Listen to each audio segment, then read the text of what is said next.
Hello and welcome to Global Eye. I'm Parikshit Luthra. The top global story today: explosions were heard in the central province of Isfahan in Iran, as per Iranian media. Iran's space agency spokesperson played down the incident and said that several drones had been successfully shot down. However, media reports cited US officials alleging that Israel carried out military operations in Iran.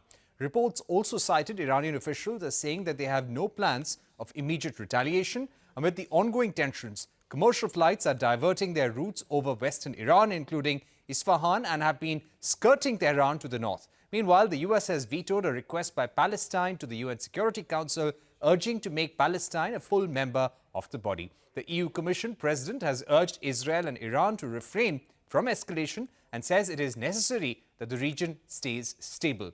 European Union leaders have agreed to impose new sanctions against Iran's drone and missile producers following Tehran's drone attack against Israel. Meanwhile, Qatar has said that it is reassessing its role as a mediator between Israel and Hamas. The Qatari Prime Minister said that its efforts are being undermined by unnamed politicians seeking to score points. The United Nations Relief and Works Agency has said its campaign to end its operations in Gaza is ongoing. The chief of the UN agency warned Israel that there would be dire consequences if Israel tries to dismantle its humanitarian efforts. Let me now go across to Ambassador Akbaruddin, former permanent representative of India to the United Nations. Ambassador Akbaruddin, thank you very much for joining us on the program. What does this strike by Israel really signify? Iran was downplaying it. What are the big signals that you really pick up from Israel's intention here? So first of all, Parikshit, thank you for having me on your show. Ordinarily, a strike of this sort would indicate that the shadow war is no longer in the shadows. Iran and Israel have been arch foes for close to 4 decades. Yet they had never attacked each other's territory from their own territories. So this is the first of a tit-for-tat escalation. That said, the reactions are quite reassuring, because neither has Israel acknowledged that it has attacked Iranian territory, nor has Iran played up this. So in some way, ordinarily, it should have taken up the escalatory ladder. But I would say that this strike is slightly different. It's a de-escalatory strike rather than one which has pushed up the escalatory ladder, because it's calibrated. It is not a full-blown strike like many were anticipating. It has not touched Israel's nuclear installations, although they are in that region. And by all accounts, it hasn't left any persons dead. Very similar to what has happened with the Iranian strikes which were much larger, but 99% were stopped in midair. So I would think that hopefully this will signal an end to this phase of the confrontation. Right. Do you feel, Ambassador Akbaruddin, that Netanyahu, considering the weak political position he finds himself in, would be looking out to attack Iranian proxies in the days to come, looking to maybe escalate the situation in the Middle East? So this has been a thinking among many scholars that Prime Minister Netanyahu would like to expand the conflict that is happening initially between Israel and the Palestinians in Gaza to a broader framework, because it would then shift the focus on the difficulties of the Palestinians. That said, I think we will have to wait and watch rather than jump to conclusions about the intent of Israel, because it finds itself in a difficult position. Iran finds itself in a difficult position too. There is enormous pressure on both of them to restrain themselves. So we hope that this de-escalatory effort will pay dividends rather than lead to a further escalation. Right. Tell us about the kind of country we are dealing with in Iran right now, especially its military powers at this stage. What Iran said, an Iranian expert said, after their 300 missile or drone strike on Israel, that they managed this operation in a relatively low-cost manner. Most of the drones and missiles were very low cost. They were cheap, and it's only a few $1 million that Iran actually spent on that operation compared to billions of dollars that the West and Israel may have actually spent. So in case there is an escalation, what does Iran really have with it in order to hit back, and which can cause damage to the entire region? So ordinarily, by all conventional assessments of military power, Israel and its allies would find themselves in a much stronger position than Iran is. Having said that, in the recent past, we've seen that the Iranian expertise, especially on drone technology, has exponentially improved. There are reports of these being used in Ukraine too, repeatedly. Again, while drones are only one aspect of technology, they are slow moving. If they have to be launched from Iran to Israel, there is ample scope for them to be shot down during their movement from where they are launched to Israel.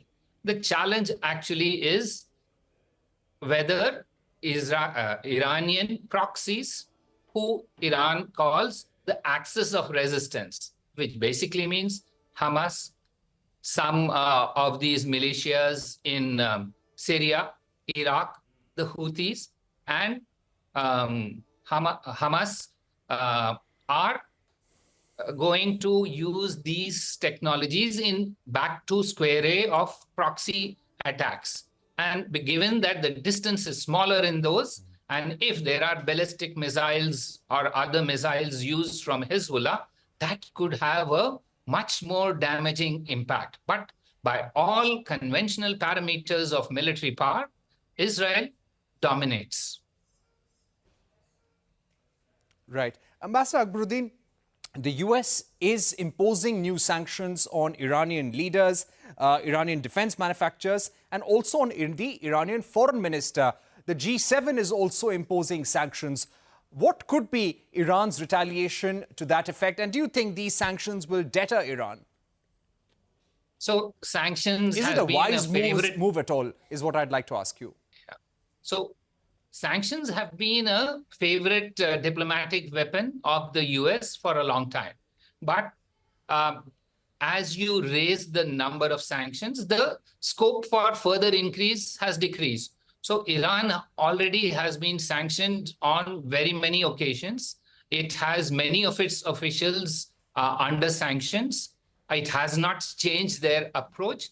And so these sanctions are rather limited in nature because there is no further choice available to the US, having used all its diplomatic weaponry of sanctions previously. I don't think that it's going to change significantly any Iranian thinking on this. So it's more a public diplomacy tool of showing dissatisfaction, signaling discontent with the Iranian people, Iranian personnel in charge or the institutions, rather than having a significant impact on Iran's approach to the issues in the Middle East, which have bedeviled the current conflict. Right. I would also like to ask you about where India finds itself. Is this going to be a tough balancing act as we further see the conflict going on? There is no respite that we see at this juncture. We don't see Netanyahu and Israel pulling back from their military confrontation in Gaza. Will it be difficult for India to balance relations between the two countries, Iran and Israel? So you're right. India has for several years been successfully able to straddle this divide, between Israel and the Arabs or the Palestinians, and Israel and Iran. And it's one of the success stories of Indian diplomacy that we have maintained cordial relations, in fact, excellent relations with all the parties there. Having said that, any escalation puts pressure on India to make choices, sometimes difficult choices. So we won't be in a happy situation if this escalates. Besides, there are a large number of Indians in the Gulf. Should there be an escalation with open conflict across the Gulf, there will be a major impact on the Indian population. There are we get our petroleum from that region. So there could be adverse impacts on petroleum, because the usual problem is whenever there is a conflict in the Gulf, the tankers become an easy target and petroleum flows become a challenge. So for all these reasons, India finds itself in a situation that it would desire not to be in, given that this is a region where we have excellent ties, but also very important interests, both in terms of human interests, but also strategic interests for petroleum. Right. Ambassador Akbaruddin, it was a pleasure having you on the program. Definitely a critical balancing act for India. But as you said, the muted response that we've seen from Iran, downplaying the attack by Israel, and Israel carrying out a very limited operation, gives us some hope that both sides don't want to escalate this conflict anymore. And we are on the road to de-escalation as far as the crisis goes. Thank you once again for being with us on the program. We're heading into a short break, but coming up, we discuss the possibility of Iran's retaliation and if the Israel-Iran conflict becomes a full-fledged war, a discussion with Israeli journalist Ben-Dror Yemini when we return.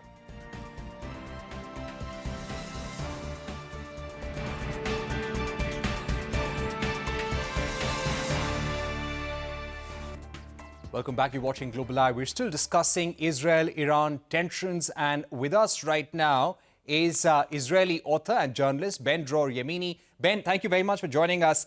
Israel has not reacted formally to the strikes that have taken place. It was a very limited operation. Could there be more?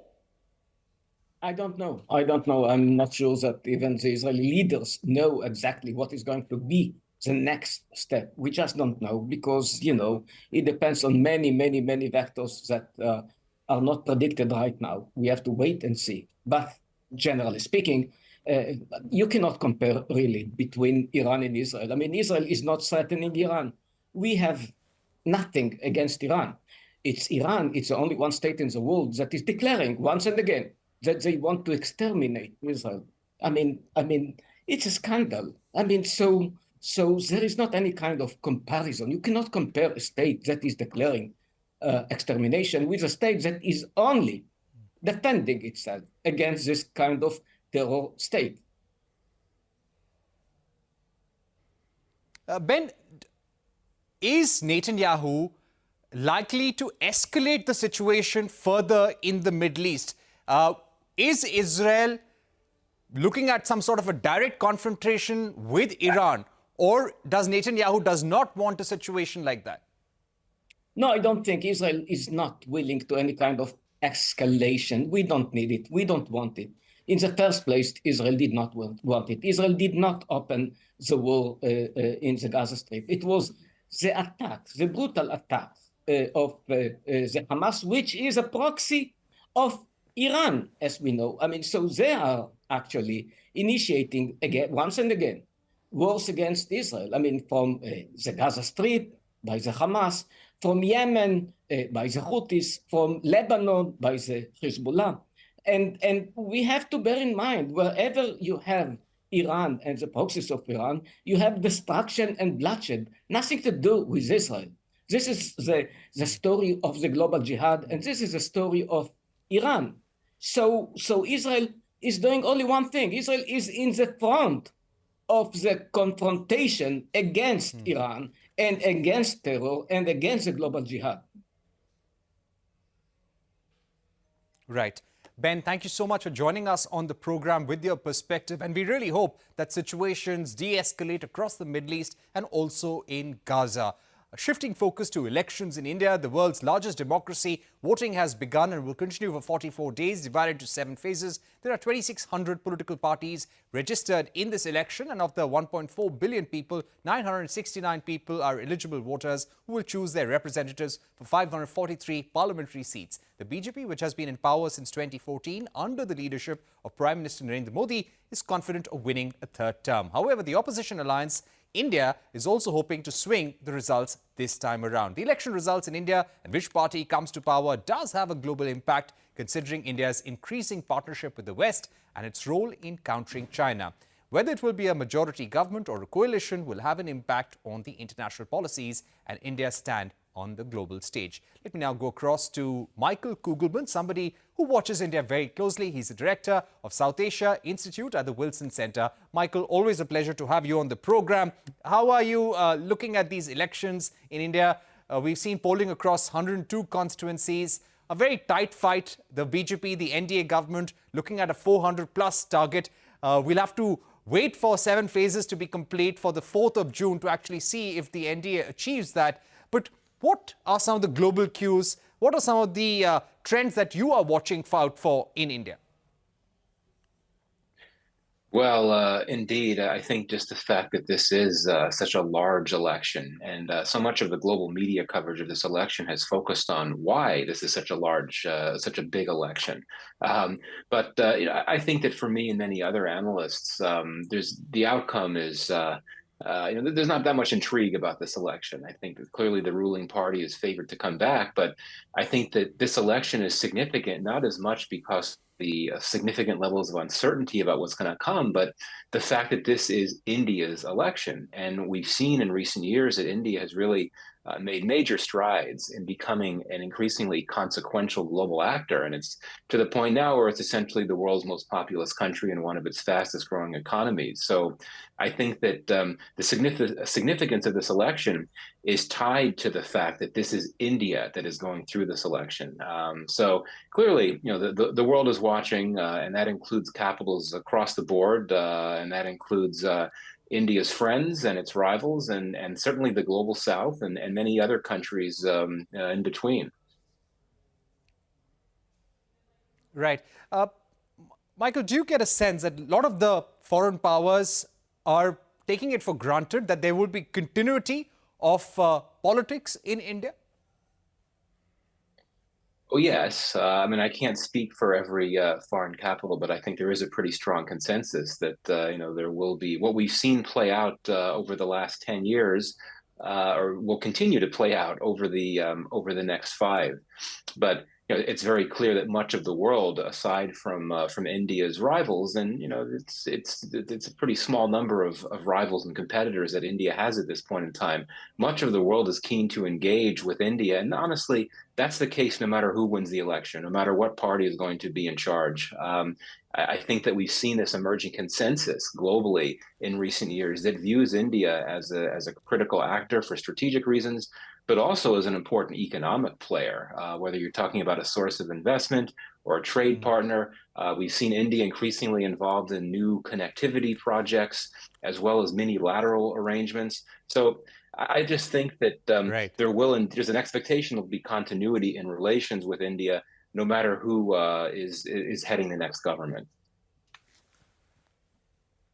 Okay, Michael, I'd also like to ask you about the role of the Indian diaspora in the United States. How active have they been in the run-up to the Lok Sabha elections? What's the mood in the diaspora, according to you? Because you interact with a large number of Indian Americans there.